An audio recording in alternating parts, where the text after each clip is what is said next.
ಏನು ಸ್ಪಿನ್ ಜೊತೆಗೆ ಈ ತೇಲಿ ಬಿಡುವಂಥ ಸ್ಪಿನ್ನರ್ಗಳದ್ದು ಅದು ಸಹಿತ ಭಾಳ ಆಗೋದ್ರಿಂದಾಗೆ ಇದು ವೈಭವ್ರಿಗೆ ಸವಾಲು ಇದು ಅಂತೇಳಿ. ಆಲ್ರೆಡಿ ಪಾಕಿಸ್ತಾನ ಕೆಲವು ಪ್ಲೇಯರ್ಗಳು ಬೇರೆ ಬೇರೆ ಕಡೆಯವರು ಇವನ ಆಟವನ್ನು ಮೆಚ್ಚಿದವರು ಇದ್ದಾರೆ. ಅದೇ ಕಾಲಕ್ಕೆ ಇವರು ವಯಸ್ಸನ್ನು ಸಹಿತ ಪ್ರಶ್ನೆ ಮಾಡುವಂಥ ಕೆಲವೊಂದಿಷ್ಟು ಕ್ರಿಕೆಟಿಗರು ಇದ್ದಾರೆ, ಇಲ್ಲ ಅಂತಲ್ಲ. ಅದಕ್ಕೆ ಉತ್ತರವನ್ನು ಕೊಟ್ಟಿದ್ದಾರೆ. ಈಗಾಗಲೇ ಅವ್ರು 15 ವರ್ಷ ಆಗಿದಾವು ಇಲ್ವೋ, ಯಾಕಂದ್ರೆ ಅವ್ರು ಹೇಳೋದು 22 ವರ್ಷ ಆಗಿದವ್ರಿಗೆ ಹೇಳುವಂಥ ಕೆಲವರು ವಾದ ಮಾಡಿದರು. ಅದನ್ನು ವಾದ ಮಾಡಲಿ, ಎಂತೋ ಇರಲಿ, 15 ವರ್ಷ ಅಂತ ರೆಕಾರ್ಡ್ ಪ್ರಕಾರ ಆಯಿತು. ಈಗ ಟೆಸ್ಟ್ ಮಾಡಿದ ಪ್ರಕಾರ 15 ವರ್ಷ ಆಯಿತು ಅವರಿಗೆ. ಅದು ನಾವು ತಿಳ್ಕೊಳ್ಳೋಣ. ಅದಕ್ಕಿಂತ ಮುಖ್ಯವಾಗಿ ಅವ್ರು ಆಟ ನೋಡಬೇಕಾಗಿದೆ ಎಲ್ಲರಿಗೂ. ಹೆಂಗೆ ಆಡಬಹುದು ಇಂಗ್ಲೆಂಡ್ನಲ್ಲೇ ಅಂಥ ತಂಪಿನ ವಾತಾವರಣದಲ್ಲೇ ಯಾವ ರೀತಿ ಬ್ಯಾಟ್ ಬೀಸ್ಬೋದು.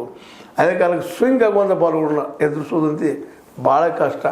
ಆ ಕಷ್ಟವನ್ನು ಗೆಲ್ಲುವಂಥ ಶಕ್ತಿ ನಮ್ಮ ವೈಭವರಲ್ಲಿ ಅದನ್ನು ಇಲ್ಲಿ ಆಡಿದಾಗ ಆಡಬಲ್ಲರ ಅನ್ನುವಂಥ ಅನೇಕ ಪ್ರಶ್ನೆಗಳು ಇವತ್ತಂತೆ ನಮ್ಮ ಕರ್ಮದ ಬಂದು ನಿಂತಿದ್ದರಿಂದಾಗಿ ಎಲ್ಲರದು ಒಂದೇ ವಿಚಾರ. ಇವತ್ತು ವೈಭವಕ್ಕೆ ಅವಕಾಶ ಕೊಡ್ರಿ. ಸೊ ಇವನ್ ಗವಾಸ್ಕರ್ ಅವರು ಸಹಿತ ಹೇಳ್ಕೊತಾರೆ, ಇಲ್ಲ ಅವಕಾಶ ಕೊಡಬೇಕು ವೈಭವಗ ಅನ್ನುವಂಥ ಮಾತನ್ನು. ಅವ್ರಿಗೆ ಅವಕಾಶ ಸಿಗ್ತದೆ ಅನ್ನೋದು ವಿಶ್ವಾಸನ ವ್ಯಕ್ತಪಡಿಸ್ತಾ ಇದ್ದಾರೆ.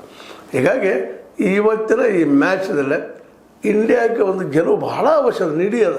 ಯಾಕಂದರೆ ಈಗ ನಾವು ಅಂತಾರಾಷ್ಟ್ರೀಯ ಮಟ್ಟದ ಕ್ರಿಕೆಟ್ ಗ್ರೌಂಡಲ್ಲಿ ಹೋಗಿ ಆಡಲಿಕ್ಕೆ ಹೊರಟಿದ್ದೀವಿ.